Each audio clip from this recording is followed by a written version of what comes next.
It was the early summer of 1999, and after getting through a nasty divorce, I decided to move to get as far away from my past as possible. I didn't want to go to a city.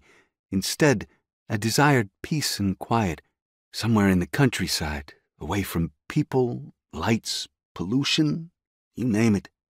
I just wanted some alone time to think through the past 4 years of my life. I had always liked the mountains and knew there I'd find what I was looking for. I put most of my belongings in storage and set out to the mountains of Idaho, to a small town called Stanley.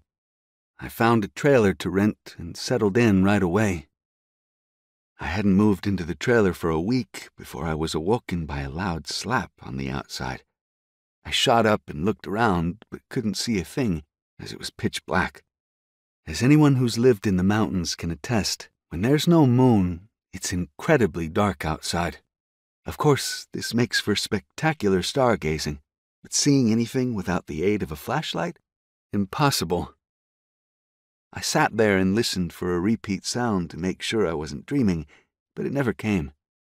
I nestled back into the covers and went back to sleep. The next morning, I awoke to find my trash can had been dragged from the side of the trailer and down to the woods. Garbage was everywhere. I then knew I hadn't dreamt the sound and chalked it up to a bear. I gathered up the garbage and put the trash can back. I placed a large rock on top and even bungee corded the lid down. I went about my day and thought nothing of it. That night, I again was awoken by a loud slap on the side of the trailer. This time I knew I wasn't dreaming and intended to scare the bear away before it got into my trash again. I tossed the covers off me, grabbed a flashlight I had left on the nightstand, and rushed to the front door. I flipped on the outside light and threw the door open. I clicked on the old mag light and scanned the front yard. I saw the trash can was how I'd left it.